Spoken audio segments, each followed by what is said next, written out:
it's either you sit on your couch and mope around or get to work. So I just tried to put in the necessary effort and do the extra so that when puck does drop again, I'm ready to go. And Ice is ready, and we are back with another episode of the Empty Netters podcast brought to you by BetMGM. I'm your host, Dan Powers, and with me, a man who once drank 30 beers and tried to learn, I think, the Mario theme on the piano and sliced his hand open in the doing, Chris Powers. What was the song? Thunder Road. There was blood on the Why keyboard. did I think it was Mario? I think you were playing Mario while doing it. I literally, you guys come in, I'm like, ding, ding, ding, ding. It's unbelievable. Oh, dude, that I made a bid at it. You had a swimming As pool always, by the of way. empty Bud Light cans at your feet and bloody hands. I thought we had been robbed. I tried to high kick you or Sam. I can't remember. It was Stu. It flipped over. Yeah. You almost killed yourself. Woo! Those were the days. What's funny is people who know you could hear that story. They could think it was 15 years ago or yesterday. Yeah. It's really, Or this coming weekend. It's really special stuff. Don't give me any ideas. Wouldn't possibly. It's special stuff, about as special as this interview with newly signed. How you doing? Carolina Hurricanes fantastic star forward, Logan Stankoven. Dude, he had told us that everyone calls him Stanker, and that's a good nickname. Fantastic. But I was I just think I would go Stank. I would go Stanks. With an S. That's actually probably the best. Stanks. God, great kid. Yo. Hit him again, Ike. And this time put some steak on it. This kid loves hockey. Oh, he's a mutant. He loves He's a brain. Yep. He's obsessed in the best way. And listen, I feel bad for Dallas. Me too. You got Moose. Yeah, but this You one lost Stanks. Stank's going to be good for a long time. Very, very, very long time. He's fantastic. The interview's fantastic. Please enjoy. Coming all the way from Kamloops, British Columbia, a native there, the WHL Player of the Year and the CHL Player of the Year for the Blazers, the WHL and CHL Sportsman of the Year, a Mem Cup leading scorer winner, a U18 gold medalist, a back-to-back World Junior gold medalist, AHL Rookie of the Year, 47th pick in the 2021 draft by the Dallas Stars, and now a member of the Carolina Hurricanes.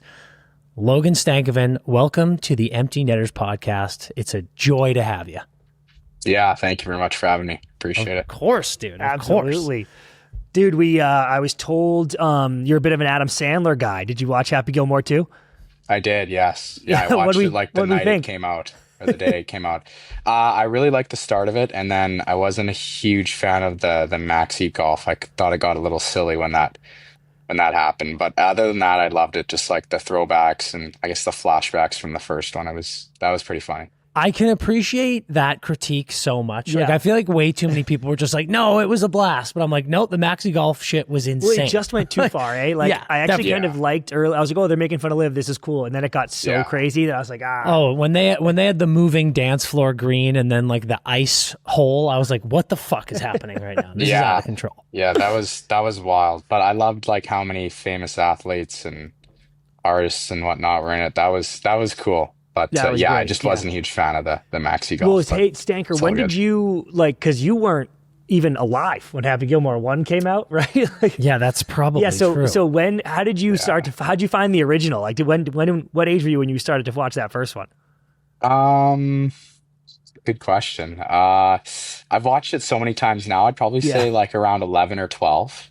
Perfect. I'd probably say. Love that. Yeah. I think that's when I first watched it, and then I've just it's so easy to watch over and over again. Yeah, it's automatic. It's so good still, man. Like it holds up so well every single time. That's I the love thing. It just imprints on you at that age, and then that was my favorite part about it too. Was just hanging out with those jokes again. You know, just like being with the boys in the Happy Gilmore universe again. I'll take that all day. It's true. Yeah. Yeah, it's amazing. Well, dude, Dan and I, we were always talking about how it's so cool to get to play for where you're from. It doesn't always happen in life. It's kind of why high school sports are so awesome, where it's like these are the moments where these kids get to wear the jersey of their hometown. And you got to do it for the Blazers. Like Dan said, listed all your accolades, player of the year here, player of the year there. It's unbelievable. That experience for you, while chaotic at times with some of the COVID stoppages, especially during your draft year, madness. But that experience must have been such a joy for you after going to so many of those games as a kid and cheering them on. And then next thing you know, you're lighting it up for them, team captain and all that. What was that like? Yeah, it was pretty surreal. Very fortunate and blessed just how everything worked out with the WHL draft. And the Blazers were kind of right in that area or of kind of where I was going to be selected, hopefully, and it all worked out really well. And just being able to watch the games as a kid, and then being at the rink and stepping on the ice and playing my first few games with the Blazers jersey on, it was pretty cool. And the 4 years did go by very fast, like you said. It was kind of in the midst of COVID, so basically missed 2 full playoffs and a season and a half of hockey. So that was tough, but other than that, it was a great experience, and awesome for my family and I getting to stay home for junior. Were you so fired up when you got selected by the hometown team? Like, was that exactly what you wanted to happen? Yeah, that was exactly what I wanted to happen, and like I said, just really grateful that it all worked out that way, and my family couldn't have been happier, and I got to play in front of lots of friends and relatives each night, and all 4 years we had a really competitive team too, so we had some deep runs, which was nice. That's such a dream. Yeah, dude. I love it. And listen, some people are, and honestly us in a way, being in California, I look back on the COVID time and I'm like, well, it wasn't that bad. I was just like sitting outside the house with our friends, But dude, I look at you must look back on COVID. You came back from that break and lit it the fuck up, dude. So what did you do during the COVID stoppage that made you come back and be the best player alive?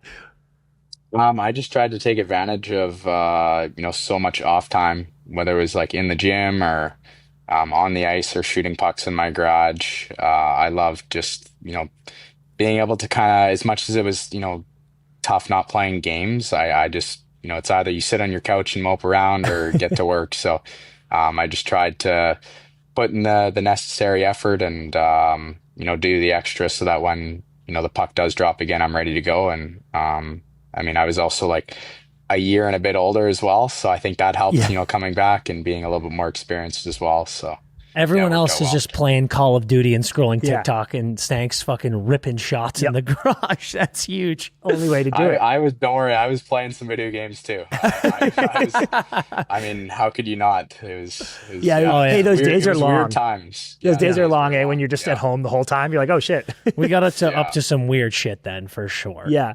Is it true? Because we read that for draft, because again, your draft year, you played like 6 games or something. It was insane. And everyone was getting drafted remote. Did the NHL Network send you the webcam for the first round? Because they were like, we got to be ready. Yeah. So was that chaos where you're like, fuck you guys, you jinxed me. This is insane. Yeah, it was kind of weird just because we had it set up in our living room, and it was just my parents, myself, and my sister, and we were all just kind of sitting around and watching the draft, and each pick goes by in the first round, and I'm not selected. So that was tough, but it worked out well now. Like, looking back on that, the draft doesn't mean a whole lot. It helps to go in the first round, but at the end of the day, you still got to make the team and prove yourself. So. Yeah, NHL Network's got footage of Stanker just smashing sticks in the living room. Just fucking delete this. Hide that. Yeah. But, you ended up at a great place, and we were just talking about playing video games, so we've got to go to probably the greatest Fortnite era of your life. When you end up in Dallas, and you're on this team that's known for great drafting, great young players, and you're ripping it up with Wyatt, Maverick, a bunch of those young guys, you're all developing together. What were those days like? I know you're still great buddies with those guys, but when you're living in Pavelski's house, just hanging with the boys while he's out golfing, was that just the best time ever as you're coming into the league with such a good group of young guys? Yeah, it was a lot of fun. I think, me, Harley, Johnny, Borky kind of came up for the end of playoffs there, but for, this past season, all 4 of us, we were pretty tight, and, we were playing some video games, and even this past season, though, we got a ping pong table off Jamie Benn, and we threw it in Wyatt's in Wyatt's apartment and set that up. So we were having some good matches and tournaments. So that was a lot of fun. It's fantastic. I imagine the ping pong gets a little hostile with some competitive juices flowing. Yeah, I bet. Who's got the hot paddle? We all kind of had our own turns at winning the tournament that we'd kind of put on. But if I were to non-biased at all, it'd probably be Thomas Harley. I think he was probably the most consistent. So he's got a big reach. But we were all tight. True. We were all tight. They were tight games for sure. Be honest, did anyone smash a paddle ever? No one smashed a paddle, actually. Yeah. Well done, boys. Good restraint, good control. Yeah. That's amazing. I loved looking at that team, especially that era when you were still with them. You had such an interesting group of great young up-and-coming talent and then these all-time veterans. What was that dynamic like with guys like all of you boys, and then you're in the locker room and you're on the ice with guys like Pav and Ben and Sigs? Was that a great balance that you had there? Yeah, it was. It was nice to be able to learn from those older guys and just have that veteran presence, like guys that have been around the league a lot and have had a lot of success. It was nice to learn from those guys. And like you said, I got to live with Pavelski and kind of see what he does day to day to keep himself in shape and how he treats his body and why he was able to play for so long. And I learned a lot during my time there. Seriously, I mean, that's a good model too. Oh, dude, incredible! Christ, yeah, a guy could still play today easily. Was there anything weird he did? Like, did he have any interesting habits day to day at the house that you were like, oh, would not have expected that?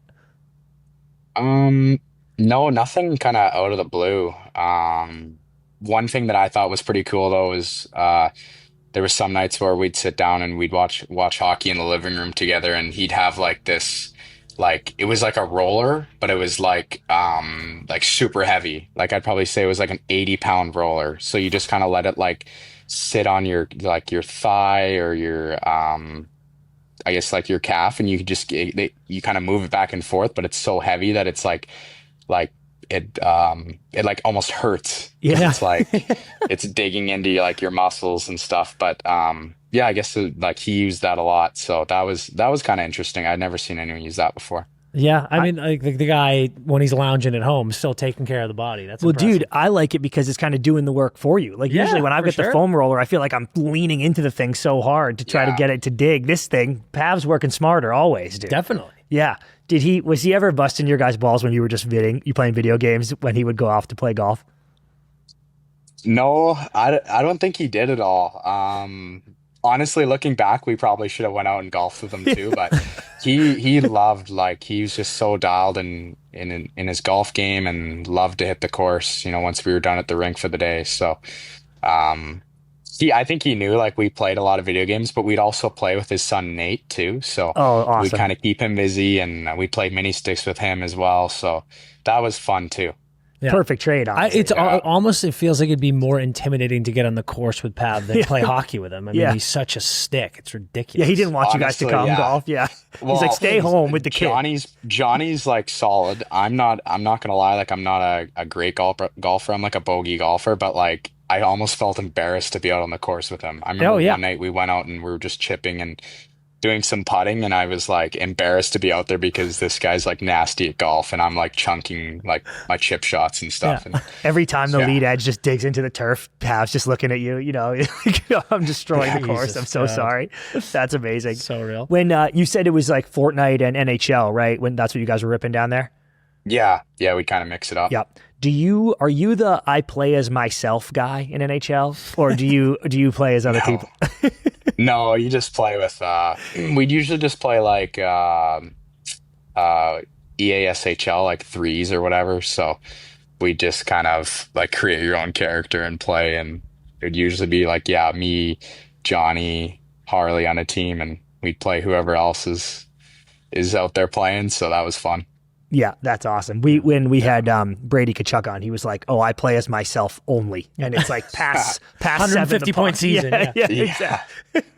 That's funny. Little automatic tire pump, it's pretty sick. So Stanker, the obviously the massive trade went down this year, and we've heard you tell a bunch of stories about that. The highlight for me being you found out from the boys on the group chat, eh? They were like, "Hey, dude, it might be you." That must have been nuts.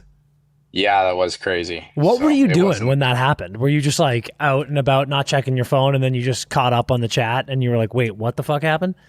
No, it was after, I think we played that night against Calgary, and I was just kind of I think I'd just eaten like my post-game meal at home or like back in my apartment, and I was just it takes me a bit to fall asleep, so I think I was like, yeah, just playing some video games with the boys, and these were like my old junior teammates and guys from back home, and one guy hopped on the mic and was like, Stanks, like you see the rumor out there? It looks like you might be getting traded. I'm like, no, like you're just messing with me. Sure enough, he sends me a tweet on Twitter, and it's like Jay Swish, like Schmaltz. Yeah. He's the one that tweeted out. He calls himself the People's Phone. Yeah, so, the People's Insider. Yeah. Yeah, the People's Insider. That's what it is. So yeah, that was as soon as he tweeted that out, like it just kind of picked up steam and took off from there. And then sure enough, the next morning and throughout the day, found out, and rest is history. Chaos, So. dude. Yeah, So crazy. obviously the thing I found most interesting, because of course that's a maddening, chaotic 24 hours for you. And of course you're dealing with the, like, I was just kind of bonding with these guys, all those guys you've been listing that you were becoming friends with and in this organization. So ignore all that for a second, which is already crazy. Was there any added stress, I guess is the word, baby, that it wasn't just you got traded, but you're the part going back for a mega superstar, the likes of which we don't often see get traded, you know what I mean? Like all of a sudden you're like, oh yeah, I'm part of the Mikko Rantanen trade. But it was also who had just been traded a month before. Yeah. Like it was crazy that he got dealt again. Like everybody's talking about that big deal. Was that like, is that added stress of the trade for you too? It's tough because like he's a superstar in the league, and then I'm just a rookie still, like trying to find my way and solidify myself in the league. So coming in there, the guys were really good with me. Like they were very welcoming, and Rod, he just told me to go out there and play, and you kind of learn on the fly. So they were really really welcoming and made me feel right at home. And within like 5 or 6 games, I felt like I could fit right in and do my thing. So it was a great transition, and really happy with how things were in Carolina. Yeah, I mean, you just said it. You did fit in so well with that group, and it's interesting because there's all that funny talk about Carolina. It's Rod is such an intense guy. They've got this different system. It doesn't mesh well with everyone. And then you came in with all of the hype around this big trade like CP mentioned, and it just worked great. What was it about the group and about Rod and about that community that you felt pretty quickly was a good fit and just a good spot for you? I think it's just like the work. Like everyone shows up to the rink and we put in the work. Our practices are high pace. We don't really go to the board during practice. Like everyone knows the drills and everyone knows what's expected. So our practices are high pace, and that's just kind of how we play. Like you practice during that like that the whole season, and then when the games come, you're used to it. And the group there was pretty tight. Like I was going out for dinner with different guys each night, and it was just an easy group to be a part of. And I'm excited for my first full year there with them. Yeah, it's gonna be sick. So Stanker. good. So I looked this up because I think when someone gets traded, obviously there's at least some deep dark thoughts if you're like, fuck, like I didn't want to be the expendable one or whatever, right? Like these things go through your mind. But I was looking this up because again, this was a massive trade with a big name. So here's the Jumbo Joe trade. Like this is salary cap era megastars getting traded. Sharks acquired Jumbo Joe from Boston in exchange for Brad Stewart, Wayne Primo, and Marco Sturm. Now Bees head coach. How are you? Eichel trade, another big one. Golden Knights acquire Eichel and a 2023 third round pick from the Sabres in exchange for Alex Tuck, Peyton Krebs, and a top 10 protected 22 first round pick and a 2023 second round pick. And then your deal, obviously, for you, a 2026 first, 2026 third, 2027 third, 2028 third. And I go, dude, if I'm ranking the comeback in all-time huge megastar trades, I think you might be the number one return, dude. Because this is going to be a trivia question. So I'm like, yeah. I think, dude, that people will look back and go, you know what? Of all these teams that traded away mega stars, the bees, like, oh my God, the bee. We still talk about that. The bees got fleeced on Jumbo Joe. Massive. And I'm like, dude, massive. Now it's no longer, oh, I'm the expendable one. It's now a compliment that they're like, that's what they wanted back. It was you, dude. And I think that's pretty sick. That's got to be a good feeling. Yeah, it is. It was definitely a confidence booster. And, the GM and obviously Rod right away, they told me that's what they wanted, and they got me back in the trade. So that was nice to hear, because obviously it's a hard time to go through. Like, you don't expect to get traded, and I was kind of blindsided by it, didn't see it coming. So it was nice to feel wanted, and I think I'm just getting started, and I'm excited to keep growing as a player and keep improving. And the good vibes just keep on going, man, because obviously you signed your great extension with the team, 48 mil. How are you? 8 years, you're with them for a long time. They've got unbelievable contracts flowing left and right. Ehlers comes over, Keandre comes over. How exciting is it right now being one of the young core of this team that's like constantly in the mix, constantly battling? We had a ton of fun with you guys these playoffs, proving people wrong, having some huge wins, upsets, things like that. And just, like we've talked about it, we've brushed by it, but, you playing in Kamloops, going to the draft, not going in the first round, dealing with that adversity. Then you're in the AHL buzzing, but you want to get the call up. And then now here you are, you sign a massive extension. You have that confidence boost in the trade, like you said. How good does it feel being like, all right, I'm in this new place. It could have been scary. You're on the East Coast for the first time, but now you signed this big deal. You're here for the long time. You're looking around that room. You got a ton of young guys who are also signing extensions. You're going to be together for a while. Are you fucking fired up right now?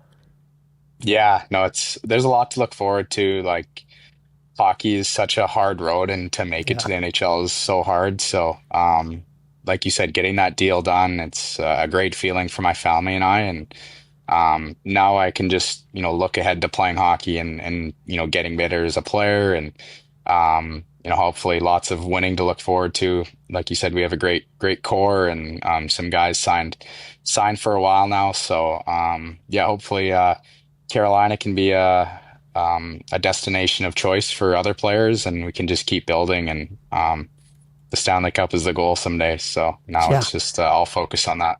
You already had not just you, but the whole team had a great summer bringing in new body. It already starts to feel like a destination, which I think is so awesome. Yeah. Did you get a sense at all, because obviously you were there briefly, but you had the playoff run. There's this stigma is the wrong word, but there's a narrative, right, about the Canes, where we were joking with Jarvie all playoffs, where it's like boring hockey, but he kept texting back like, boring hockey wins, boys. Yeah. I was like, damn right. But is there, obviously that's just outside bullshit, outside noise for you guys, right? Like, what do you guys feel like you're building there? Because obviously I know Rod's not sitting in the meeting being like, we're the most boring team in the league. What are you guys constructing in there that's making you competitive? Yeah, it's funny because for me being a player, I don't feel like it's boring at all. I think we have a great system. It's a lot of fun to play. Our system is kind of set where it's pressure all over the ice, and when we don't have the puck, and then when we do, we can be creative, and Rod kind of lets us have that leeway. So I have a lot of fun playing within the system. It's great. So I'm just going to keep learning, and hopefully have some more success. Can you talk about that real quick, just about what that adjustment was for you, switching to that kind of man-on-man thing for the first time? Because it does seem to suit you so well. It must have been sick. They were like, just go get it, go get everybody. And you were like, okay, I have a motor, I can do that. Yeah, what was that change like?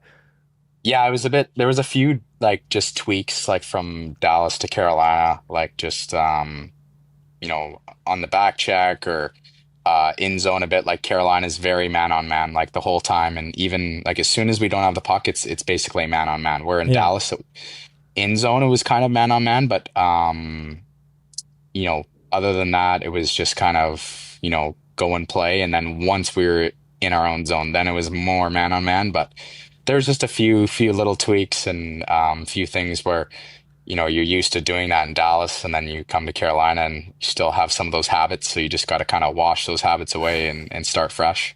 Yeah. I am curious, have you figured out what you're going to buy Stahl to take 11 from him?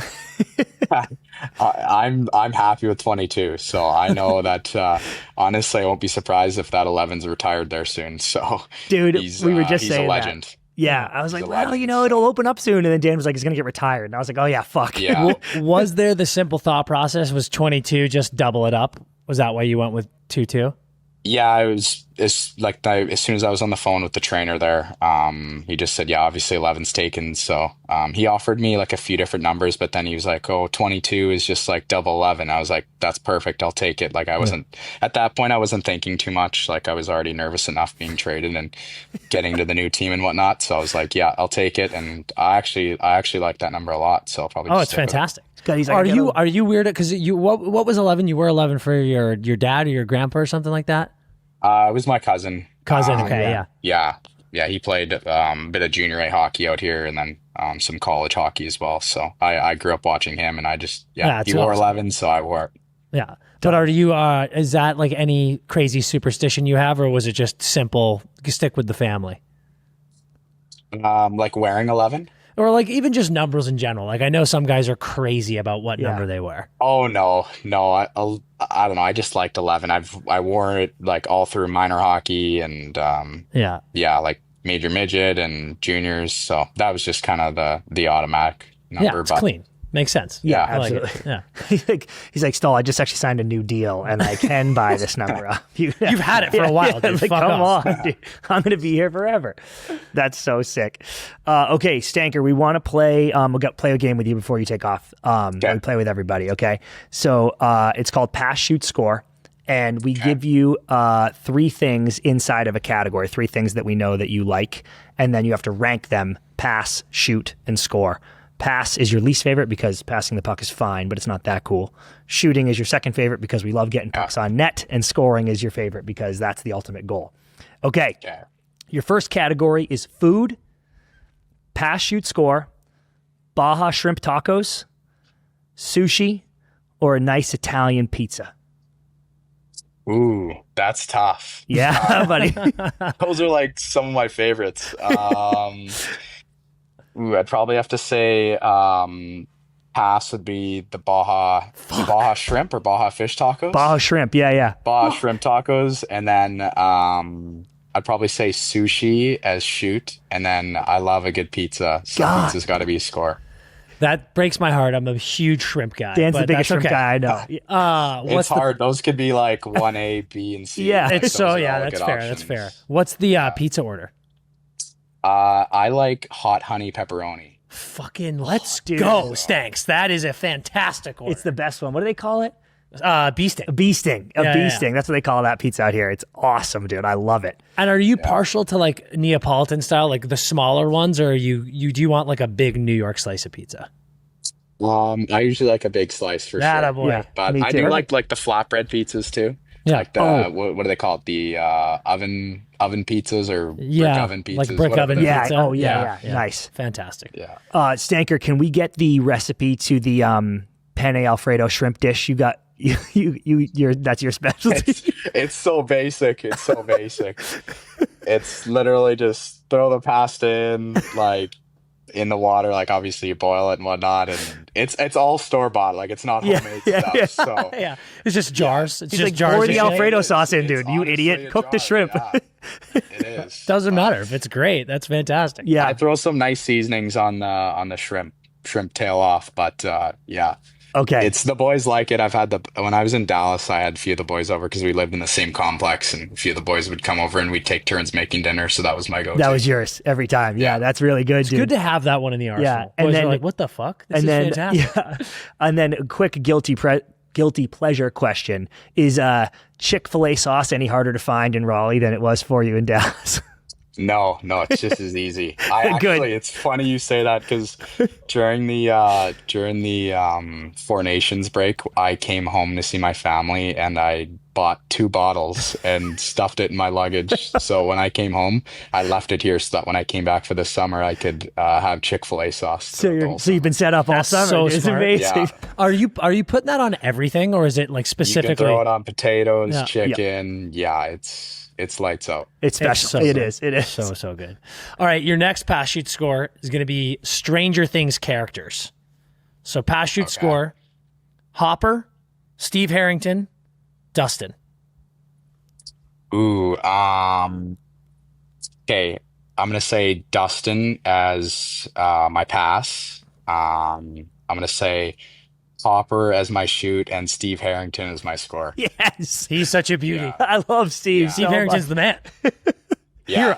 Dude. Are you still loving the show? Like, are you dialed for November on the finale, or are you? I honestly I haven't watched it in a while, so I might have to watch the last few episodes, get a refresh so that That's I'm ready smart. to go. Yeah, I'm that's excited. smart. I can't wait. They got some YouTube videos Yeah. that can refresh us. Show's fantastic. The Stanker in the first season, this is a true story, Steve was supposed to be like the bad guy and was going to end that way, but the audiences liked him so much they had to rewrite the whole character and be like, actually, he's the man. Yeah. And now, Yeah, he's changed a lot, and I liked him. Yeah. I didn't like him so much at the start, but then he's evolved and he's a good dude now. 100%. CP has a gripe with that show. He just like I want him to love it. yeah. And every time he watches it, he's like, I just don't get why they stay in Hawkins, Indiana, dude. Like, bad shit is going on in that town. Just leave. Every Move. year there's I an know. alien attack, dude. And I'm like, oh, Yeah. move. Yeah, for It's sure. so good. So good. Are you are an Outer Banks guy too? Do we read that right?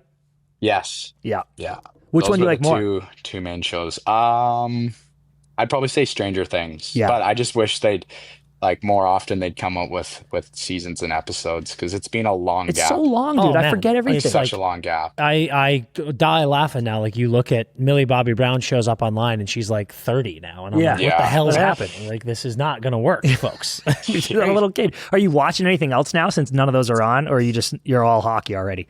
I watched I think it was called Untamed. Oh, yeah. I watched that. That was interesting. Definitely not like one of my favorites, but it was good. It was solid for sure. So That's great. There you That's go. great. yeah. Okay, now Stanker, we're going to music. Okay, Okay. pass, shoot, score. AC/DC, Drake, or David Guetta. I'm gonna have to say AC/DC as my pass. I'm gonna go Drake as my shoot, and then David Guetta as my score. Yeah. Nice. Yeah. Talk about eclectic taste. Dude, I tried to hit every genre because he likes it all. Yeah, it's impressive. Is these are David tough. Guetta your pregame? Like, what are you listening to before you skate? Well, all three of those genres I listen to, but usually like Memories by Yeah. David Guetta. That's probably one of my favorites. Such a jam. Oh, my God. Yeah. There's so many I could name, but How Yeah, how many that's my main one. how many years do you think till they let you become locker room DJ in Carolina? I don't know. I don't know if I want to be like the DJ because like I like to just kind of do my own thing. I don't want to have to like go on my phone during like warm-ups or whatnot and like Yeah. queue up songs. I guess you could just like make a big playlist, but we usually just let the trainers take care of that because Really? I like to just have my That's own routine interesting. and stuff. So Yeah. So you're rocking headphones, like you're in your own world, just blasting your no, I just listen to whatever the boys have going on. Yeah. But during the summers, I like to play my own tunes like Yeah. in There the you go. car, During summer, it's just whatever memory it on is, repeat, memories on repeat in the Yeah. car. dude. so. Yeah, exactly. You know what, Stanker? It's funny looking that up. You are one of the first Western Canadian kids that isn't a huge country fan. Like every time we get a Western Canadian kid, they just love country so Yeah, it's much. true. And you like every genre except that, it sounds like. No, I don't mind country. Okay. I've obviously had to get used to it being in Dallas. So Oh, true. And Raleigh, Christ. Well, you know Yeah, what's funny? Not to both. switch off of music, I was actually about to ask. We talked about food earlier. Are you getting dialed into Southern food at all? I mean, you've been in Texas, now you're in the Carolinas. It's like it's all around you. honestly, not a whole lot yet. Not in Carolina. Like I haven't tried the barbecue. I've tried barbecue in Dallas, and that was lights out.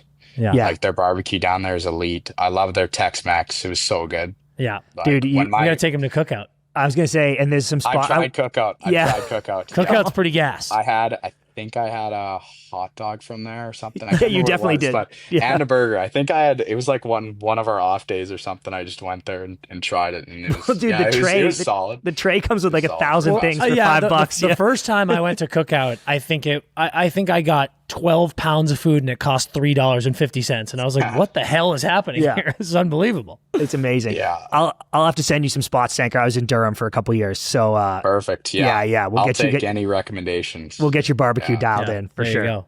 Cool. All right, my man. The last thing we're going to do with you, and then we'll let you get out of here. It's this thing we call Career Hattie. It's basically your 3 favorite goals of your career. And you can take a second to think of them, but when you know them, let us know. Any level too. Doesn't have to be just pro. Can be Kamloops, can be Dallas, can be Carolina. World Juniors, whatever. Ooh, that's a good question. One of them would be there's a Kamloops Bantam hockey tournament. It's called KIMBER. It was like it used to be a big tournament back in the day. It's not quite as well known these days, but we went to double overtime in the finals against Sherwood Park, and I ended up scoring, I think it was like my 3rd or 4th goal of the game, and there's a clip of it online, but I kind of split the defense and I like went top shelf with it, but it hit the water bottle so hard that the water bottle went over the glass. Jesus. Are you kidding me? And dude, you're right. Because I saw this game. I read about this game. It was your 4th. Like it was your double OT winner 4th goal of the game. Imagine getting a 4th on this poor goalie and popping his bottle into the stands. Kid probably hung himself. I usually don't like talking about like my own goals, but it was one of those things where it was like so weird. Like I don't understand how that happened. Yeah. But I'm pretty sure it went over. It went so high that I think it went over the glass. But, incredible. Yeah. That's so fantastic. I don't know. I've got a few other ones. Some good junior ones, but if I had to pick one, that'd probably be the one that I look back on the most. And that's the ace. What was your first NHL goal? That was against the Islanders at home. It was on my birthday. Oh, okay. So that's on the list. First birthday. Yeah. I mean, that's definitely one of them. Yeah. I didn't even know it went in though at first. I didn't realize, if you go back and look, like I didn't realize it went in until like everyone cheered, and then I put my hands up in the air and like I was like almost shocked that it went in because I couldn't see it from the angle that I shot it from. But that was special. My family was there for that. So amazing. And then give me one from World Juniors, one of those 2 World Junior golds. I'd probably say the one against the States in Halifax. Semis, eh? Semis. Yeah.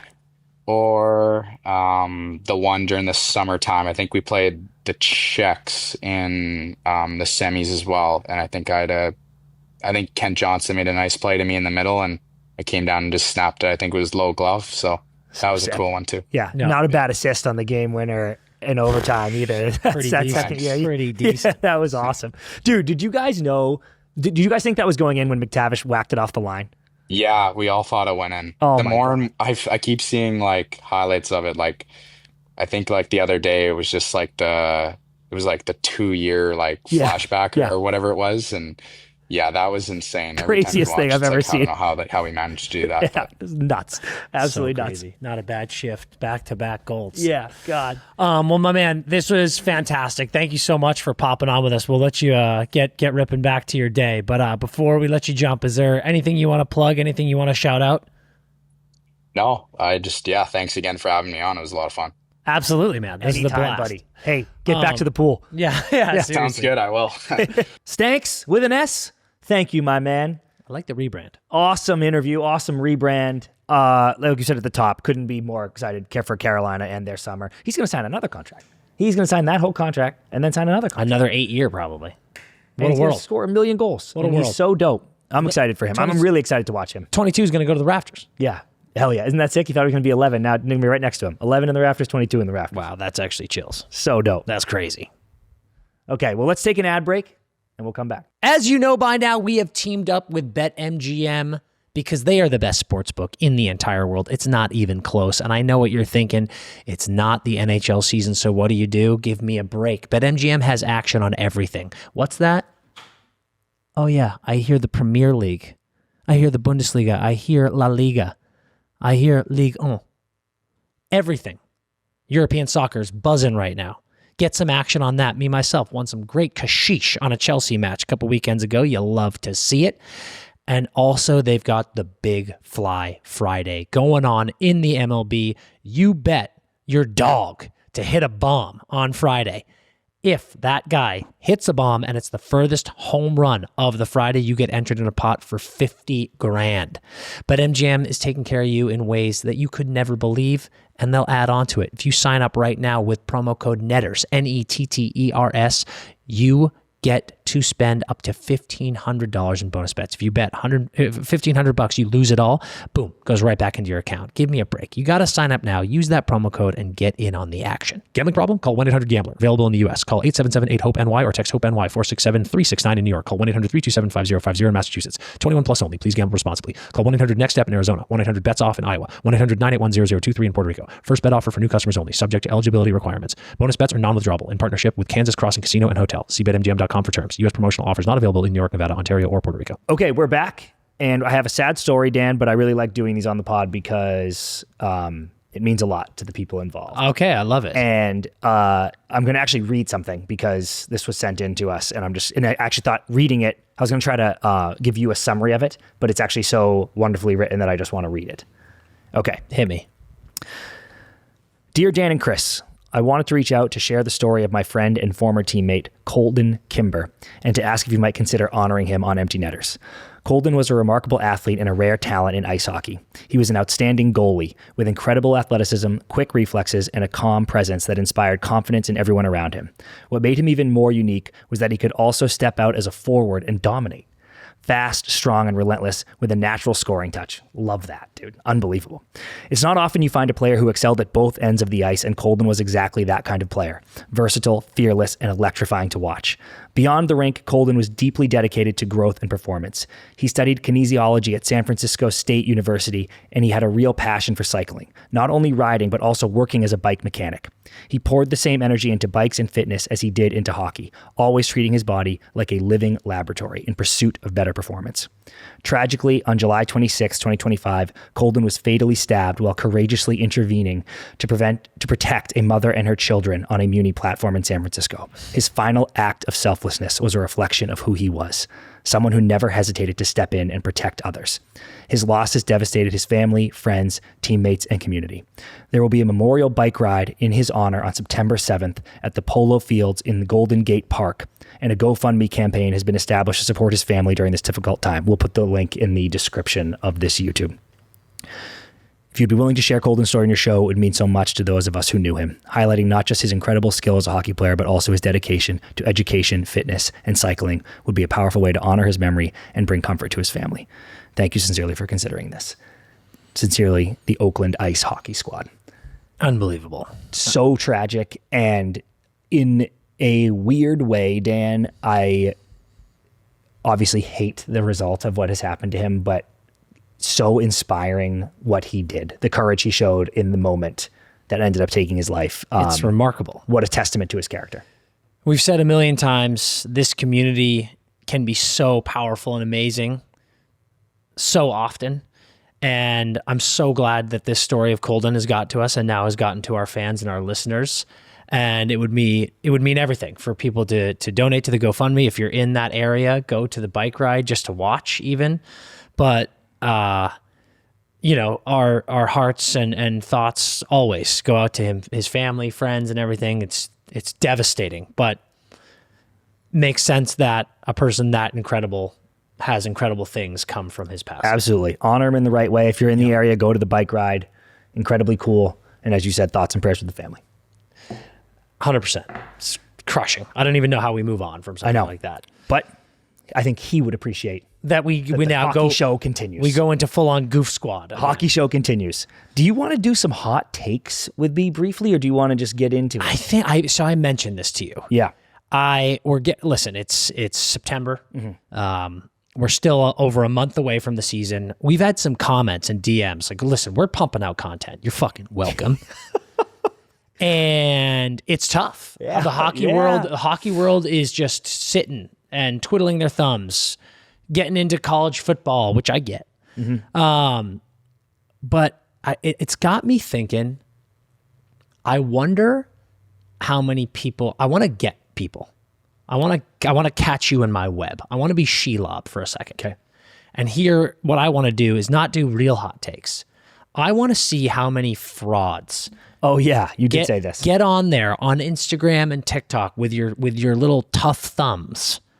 Talk all this shit, but you don't listen to the pod. Yeah. And I want to see if we, the network, all the fans, can fucking get people. Okay. And I want to say right here on the pod, these are not real. Yep. These are not real takes. So let's come up with some crazy takes that I just want to do one. that would fire up the Warriors. All right, let's come up with a take. Probably I'm that. thinking I would I want to leave the Oilers alone. I'd love an Olympic roster take. Oh, okay, good. Yeah. We could go Starting center for Team USA or Canada, maybe. Who would you want to make more mad, the American fans or the Canadian fans? Well, here's the thing. What I don't want to do is go like this. Blank player is the starting center. Yeah. Because that is insulting a player. Oh, right. What I want to do is go, USA won't matter. Austin Matthews should legitimately not be on Team USA. Something like that, because we so obviously don't believe that. Yeah, right. Okay. It's the reverse. Yep. Yeah, what if we said we're not sure if he'll make it? Instead of, because even if this is a joke, I don't want to even say it out of my mouth because I like him so much. This is so great. We love Austin. Yeah. He's one of my favorite players in the league. So we go like this. Here's the narrative. Ready? Yeah. All right, listeners. Here we go. This is obviously not real. This is for a click. You're in on the joke. This is for clicks. We're going to see how many donkeys in the comment section we get for not listening to the pod. Shame on you. So the take is, I think there's a legitimate chance that Austin Matthews doesn't make Team USA. And what's great is he's literally already been announced. That's how good this is going to be. Yeah. That's how good this is going to be. He was ranked 7th best center in the NHL by NHL Network. People are starting to see. Sorry, I got to stay serious. Yeah. People are starting to see. He's maybe not as good as everyone thought. Do one. I'm looking at the Olympic orientation camp at the forwards listed, Dan. And the amount of talent here, it's not as automatic as people think. This is a competitive bunch, especially down the middle. Look at his goal drop-off. Almost 70 goals a couple seasons ago. Last year, didn't even sniff that. I'm sorry. I got to stay serious. Last year, didn't even sniff that. Maybe like talk about the fact that he captained Team USA at Four Nations and they lost. He was captain at Four Nations, and some people weren't as happy about that. We didn't win gold there, and maybe they want to change. They were seeing the Kachuk brothers run all around. Just these are factors. He's the captain. What's the result of Four Nations? L. Loss. First loser. That's good. That's enough. That's fantastic. And here's what we'll do. We'll put at the end of this clip, we'll go like this. And if you've made it this far, you know that all this is bullshit. And if you've already commented something negative, you got. Yeah. Yeah, because we're going to have to clip that now, too. Okay. Next up, Dan. Uh-oh. CP's digging something out of his bed. No. I'm done. Next up, Dan. Y'all crazy. I'm done. Next up, Dan. Is this a different book? No, it's just an update on Puck. We're up to Puck. We're the return of Puck. Y'all are crazy, dude. I can't believe we're doing this again. I can't believe we're doing this again. Let me plot you first, okay? Do you remember where we left off? I do. Violet had just banged Alex Waters. Yeah. She's about to fuck her brother, too.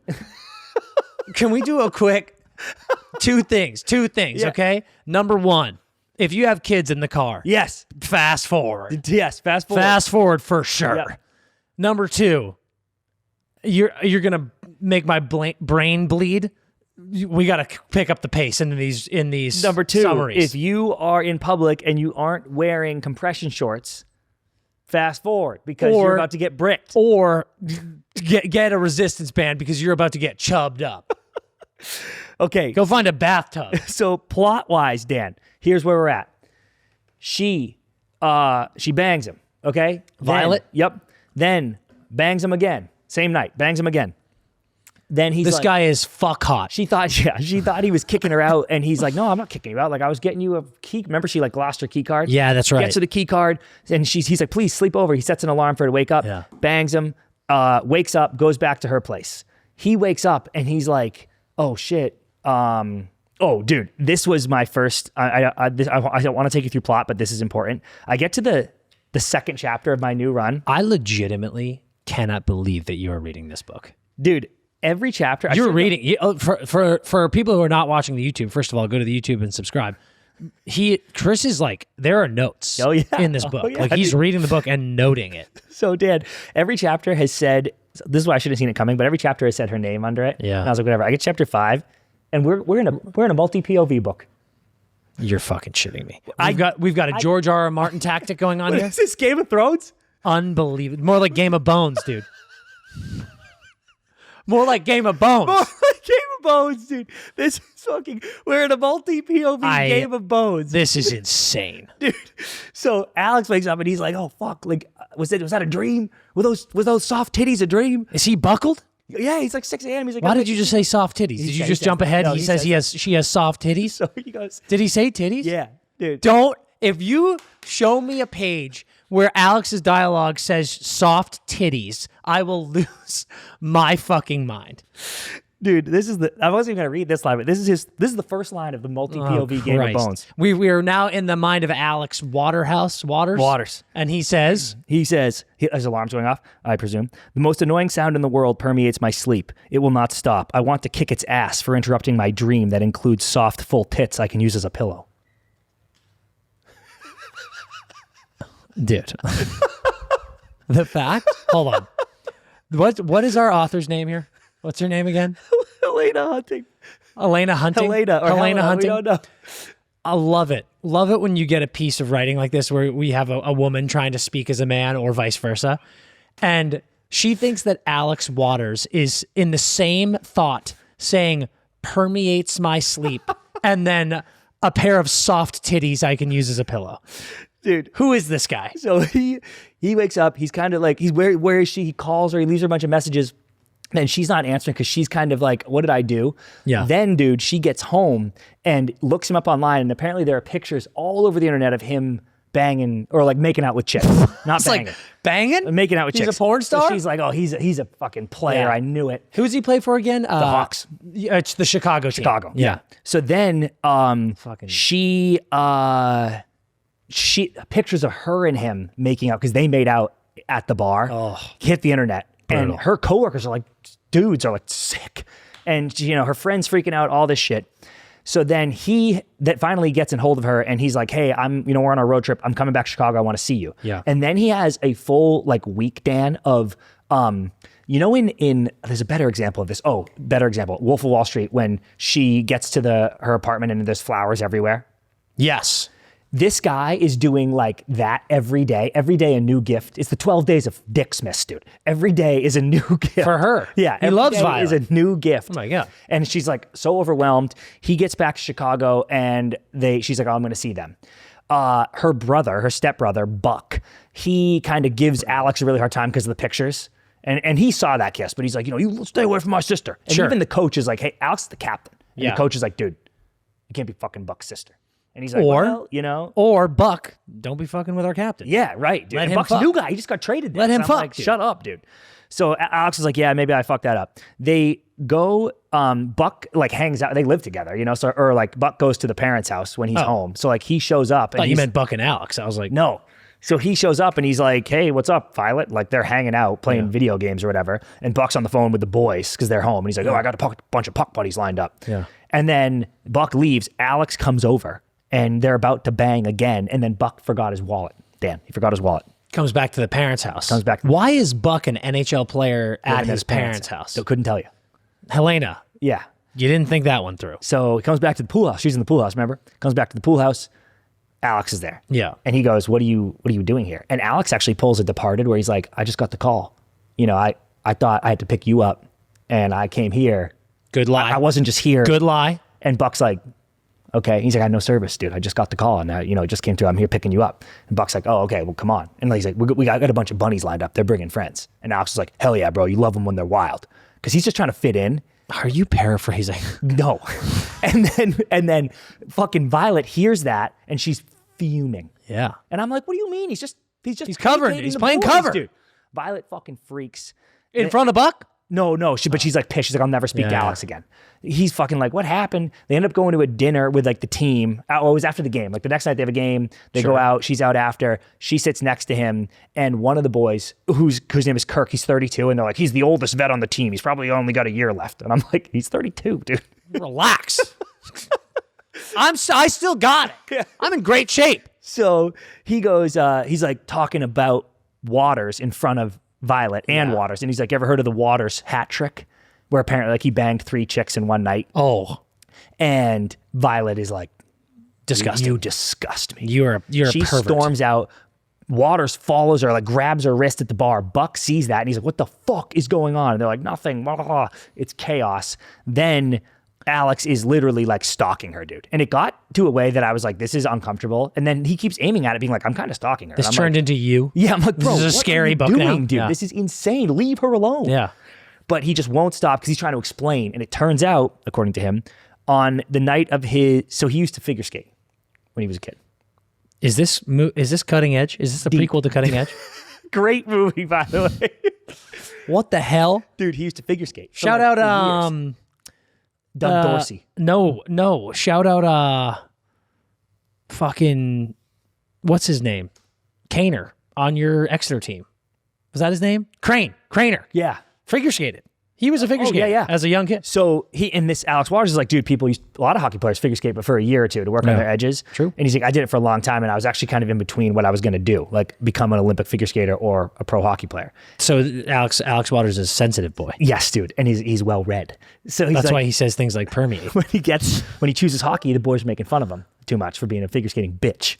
So then he signs his rookie deal, throws a huge party, and the press thought he banged 3 girls, even though he was like, I literally banged 1 girl. 1 girl was my sister who I was carrying into the house because she was too drunk. This is Game of Thrones. There's so much sibling fucking in this book. So he's like, they were freaking out. And then the news was like, oh, the Alex Waters hat trick. And my agent was like, just let that ride because you're like, I'd rather you be the playboy than a bitch boy. Than the bitch boy, dude. Than a figure skating pussy. Yeah. So he's like, it never, I didn't do that. Well, that wasn't me. That's not me. Yeah. And then he's like, please, like he literally goes to her office, breaks in, locks her in a conference room and is like, I won't let you leave till you go to coffee with me. That's romantic, dude. Romantic as fuck, dude. So then they go to a coffee and then he tells her all that and she's like, I think I believe you. And he's like, okay, this is going to be great. We'll go out on a date. He's going to take her on a real date. Sure. I think that's where I am. He's going to take her on a real date. Oh yeah. He asks her boobs out. He's like, I'd like to take your boobs out on a He does not. Yeah. Helena can't figure out this guy's vibe. Yeah, well, dude. Is he smart? Is he well read? Or is he a clown? He's a little all over the place. Okay, so you're good on plot. Yeah. Okay. We're not done? No, that's plot. Just I got to give you the highlights. Okay. So the Game of Bones reveal was tremendous. Okay. This is early. Alex is freaking out about his reputation. Sure. If Violet finds out about my reputation, assuming she hasn't already, she may very well never want to speak with me again, no matter how many orgasms I fucked out of her last night. Oh my God. This is fucking awful. You ladies, you're perverted. This is crazy. And the amount of DMs we got of people being like, I can't believe this crossover. My world's colliding. How dare you have this be one of your worlds? This is insanity. Okay, this is when the coach is pissed at him. He's like, hey, you can't be fucking Buck's sister. Yeah. Shows him the picture. He goes, hey, Waters. Hey, Cap. These pics got out. And then he's like, well, coach, whatever. And the coach goes, what if one of those dipshits did this with your sister? Fair. Waters goes like this. This is internal. Coach makes a good point. If anyone touched Sunny, crazy sister name. Coach makes a good point. If anyone touched Sonny, I'd rip his dick off and shove it down his throat with a ball sack chaser. I might take that one. Honestly, I want to hate it. It's kind of a sick try. I might take that one, dude. Oh, this one I actually thought was funny. He like was stalking her IG. And he goes, I'm looking up Helena Hunting right now. He goes, my invasion of privacy is shameful. Everything I've done in the past 24 hours is reprehensible on so many levels. I'm disappointed in myself, but I'll probably whack off to the pictures when I'm alone anyway. I was like, you know what? That's pretty fair. That's pretty fair for Alex. I'm looking at Helena Hunting right now. Does she a vibe, dude? Just getting in her head. Yeah, because it's important. That's important to appreciate the gift that is this performance, dude. Chris is crying again, just so people know. There's a couple more good ones. Do you love this book? Yeah, it's the best book I've ever read. I can't fathom. Oh, this was actually another pretty good one. He's really bummed because she's pissed at him. Yeah. And he goes, I throw the car into gear. I rev the engine as I pull away. All I want is to talk to Violet. I also maybe want to see her boobs again and have sex with her. And I was like, you know what, dude? Stop being like, I relate to this guy. Helena, you got to figure out this dude's voice. Is he a piece of shit or is he a softie? Okay, here's one. This is back to a Violet chapter. The chapters are hilarious, by the way. Chapter 9, I still don't know what I'm doing. It's always like that. That was just Helena's words, by the way. She's like pissed that she looks good. And she goes, I want, in a very desperate way, to believe he's not a fuckhead, asshole, ultra fuckboy. Hey, fuckhead, asshole, ultra fuckboy. They're all hyphenated, Dan, too. It's a one thought. Just a full-on Tourette's insult. Fuckhead, asshole, shitbag, fuckstick, fuck you. She's the Price World guy. Yeah, he's literally the Price World rep from Mystery Alaska. Price World guy, dude. Okay, yeah. They're like, now they're having coffee and they're like sharing cake. Yeah. She goes, he's offering her a bite. I don't think he means for it to sound suggestive. He bites his lip as I dig my fork into the cake and pass it to him.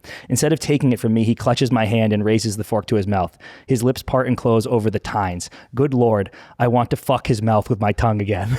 Oh, Jesus Christ. Oh. Helena has either literally never had sex in her life or is the biggest sexual deviant who's ever lived. And this is the only thing that goes through her mind at all times. Also, if you think that you're getting photos snapped at the bar of kissing and mouth fucking each other with cake isn't getting photographed in broad daylight at a cafe. Dude, someone comes up to him. You're out of your mind. Dan, like college kids come up to him at that coffee shop because he's Alex fucking Waters, dude. So you're so right. Like this is going to happen too. Buck's going to see this. I think that's all I had from this. Hey, Chris, that was more than enough.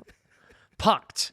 We're about a tenth of the way through. Ultra fuck asshole dickhead bitch boy. I was like, dude, truly mind-blowing. So that was our weekly Pucked update for you all. There we go, dude. And the hockey smut continues. We're going to take a quick ad break and try to get this show back on the rails. Taking a quick break to talk to you guys about State and Liberty. State and Liberty is the greatest apparel that has ever come into my life. I absolutely mean that. Founded by friends Stephen Fisher and Lee Maffey, these guys are delivering you high-end, high-quality suits, formal wear, golf wear, lounge wear, whatever you are looking for, all in an athletic performance fit and style. If you're tired of getting a suit off the rack that feels like cardboard, you're walking around, you get dancing on the dance floor, it's going to split, your butthole's going to be hanging out. No more of those issues because State and Liberty makes you feel like a performance athlete at the highest level while you are looking at the highest level as well. It's truly remarkable. I had one of these puppies on during my birthday the other day. Every single person I hugged, this beautiful shirt, this short sleeve button down, they were going, that is the softest thing I have ever felt, and it fits you like a glove. That's exactly what State and Liberty does. Whether you're on the golf course, whether you're headed to a wedding, it's still wedding season, we got the fall coming up, going back to work, and you need some nice digs that make you look like a GQ model, State and Liberty is taking care of you. So go to their website right now if you want to look like me. You want to look like Dylan Larkin, Gustav Forsling, Sebastian Aho, tons of these NHL studs. Go to State and Liberty, use the link that we have in our bio and put in promo code EMPTYNETTERS10. You're going to save 10% off on your order. Guys, stop wearing the same crummy suits and dress clothes you've had for 10 years. Up your game with this unbelievable, affordable, high quality, and fantastic looking gear. State and Liberty is the answer every time. When we're talking true classics, we're talking one simple mission. Take premium, comfortable clothing and give it to everybody. Doesn't that sound awesome? Because I sure think it is. I've got everything of theirs now. I've been rocking the jeans for a long time, but I gotta tell you about the shirts. They are absolutely incredible. And they don't come with that. They're not pricey. Doesn't come with that designer price tag. Absolutely not. And they're so comfortable. They're so soft. Legitimately, I've always been a kind of a graphic tee guy. I get these True Classic shirts. They fit me right. I'm pretty tall. They fit me right. I can reach for things. The shirt's still good. It's tight around the chest, the arms, and I just get the colors. Like I literally have a black one, a white one, a charcoal gray one. They are my going out shirts now. That is no joke. I wear those going out. Everybody says they fit great. Everybody says I look great. It's fantastic. True Classics has sold over 25 million shirts to more than 5 million customers and have over 200,000 5-star reviews. The brand is cooking, and I want you to get involved in it because they're so awesome. Doesn't break the bank, like I said. They're not going to get stiff on you. They don't bunch up. It's just such a good feel. I cannot emphasize that enough. I'm raving about the shirts, but you're going to love the jeans. You're going to love the whole collection. Go in there, bop around. You'll really like what you see. I want you to get involved in this action with me. You can buy them at Amazon. You can buy them at Target, Costco, Sam's Club. But if you go to trueclassic.com/netters, that's NETTERS, you can get a good look at everything we love. Time to get into our beer league hotline this week. I signed up for an adult league draft at the Pineville Ice House in North Carolina. 65 guys showed up. They charged us each $60 and there were 2 scrimmage sessions. Then they only drafted 6 of us saying, sorry, there weren't many spots open. You guys can play in the pickup skate on Mondays at 9 p.m. and Saturdays at 11:30 p.m. I find at Bush League that on the registration it says everyone will get assigned to a team, then charge us, then say there are no spots. And now it's too late to sign up for the other rink in town. This is a criminal racket. That's a criminal operation. That is a criminal organization in where? In North Carolina. Pineville, North Carolina. I got a couple things. Number one, fantastic name of this arena in North Carolina. Pineville Ice House? Pineville Ice House. That is fantastic. And I'll also say this. I had absolutely no problem with any bit of this until everyone will get assigned to a team and then you'll be charged. This guy's paying $65 to get robbed. Dude, of his money and dignity. And his pride, dude, and his game. It's unbelievable from him. Do you think you didn't have a problem with it because you were saying, listen, we have 6 spots. It's a tryout. You got 2 skates. And I guess, yeah, it can't be saying everyone's getting a spot. Because I think there are other leagues. Like we should be putting people into other leagues. What happens at ours? Because people go to that. Did you just say 65 guys? Or no, $65? No, 65 guys showed up to the draft. $60 each. $60 each. So $30 a skate. That's pretty standard.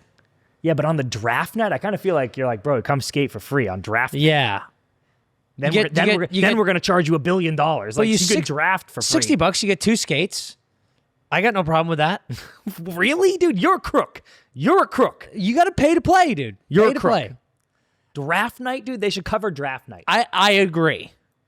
And they should certainly refund you if you don't get on a 65 people. That's 6 teams. That's real money. That's 6 full teams. Yeah, dude. Like expand the league, guys. Great point. Like you've got great point. What, dude? Pine Cone Ice House. Pine Cone Ice House. You can get this league up to 6 more teams. Dude, what are you doing? That's the best. This is preposterous now. All of a sudden, we've got a super intense. You go like this. This is more money. Congratulations. There's 6 to your point, or even call it like 3. There's 3 new free agent teams. Now it's more fun for the whole league, and if they blow, then like okay, they're kicked out. Maybe but some guys blow. It's more money for the Pine Cone. Yeah, what are you doing? Pine Cone's getting ready for Christmas. Christmas right around the corner. I'm looking at 65 able-bodied men with money to spend on beer league hockey. Easily 3 actual teams because you need subs and this and that. That's more money put into the cone. Dude, you're sending them home. You send them home. Send them home empty-handed. This is crazy behavior. This is a poorly run business. The cone you're a criminal racket, but you're a poorly criminal racket. Poorly run criminal racket. What are you doing? Right in front of your eyes. They made $3,900 off of those 65 people. Yeah, and then cut all of them. Except for 6. Jesus Christ. That's 39. That you have that 3,900 every week if you let these guys just play in the league. Come on. Idiots. Okay. Now, the Bauer blind ranking. Yeah. Bauer Hockey's bringing you our blind ranking this week as they do every week. Go to BauerHockey.com to find the best hockey gear and training apparel that exists in the world. Let's get into this blind ranking. CP, what are we doing? We are blind ranking forwards that Team USA invited to their Olympic camp. Oh, wow. The names are out. Here's who's been invited. They're all there playing. Okay. Only forwards. Blind ranking forwards that have been invited to Team USA's Olympic camp. Okay. Here we go. Wags, hit us. Shout out Matt Boldy Glazer. Matt Boldy. Yes, dude. Shout out Boldy Glazer. He's fired up. Matt Boldy. Man, he's an absolute stud. I will not. I hate doing it. Yep. He's a perfect 3. Oh, wait. No, I thought, is that our first name? Oh, I thought he was just saying shout out to Boldy Glazer. And I was like, I love that. Shout out Boldy Glazer, Matt Boldy. Okay. I might have to go low, Dan. No, you are underrating Matt Boldy. Well, everyone here is very good. It's the Olympic camp. There were a few people invited to that camp that I'm like, agree. I don't want to go 5, but I do want to go 4. After what you did last blind ranking, you don't deserve any leeway. Fair. But I just think you're setting yourself up for stranger danger here if you go 4. But I'll do it. 4. Well, you don't have to. No, you don't have to. Matt Boldy 4. Jake Gensel. 3. Yeah. And I actually feel good because otherwise I would have had Gensel 2. Yeah. And I'm like, fuck. Which, I mean, could be. Could be. Jake Gensel's disgusting. Yep. But 3. I think I'm okay at 3. Yeah, then. Jake Gensel 3. I think I'm okay at 3. JT Miller. It's going to be a 5 for me. Fuck. It's going to be and now you're right. It's going to be right. It's going to be an easy 5 for me. And now you're right though because I wish we were 2, 3, 4 right now. Yeah. I JT really Miller is a phenomenal hockey player. And it's an Olympic camp, dude. There's good players here. He's good at playing hockey. There's very good. There's a couple that could come in worse than him. Yeah. Yeah. In fact. Yeah, definitely. It's a lot of good players. So it's risky, but I cannot in good confidence put him 2. Yep. So he has to go 5 and we live with this. This is very dangerous. Cole Caulfield. 2? This is we're in deep shit. But you wouldn't have wanted him 5 if we had gone 2, 3, 4. You wouldn't have put Cole 5. I don't think. You'd be I fuck. think I probably would have. Fuck. Again, all of these guys are disgusting. Yeah. But yeah, we're in deep shit now. We're hoping now. Cole at 2. We're playing the hope game, dude. Number 1. Who is it, Wags? Jack Eichel.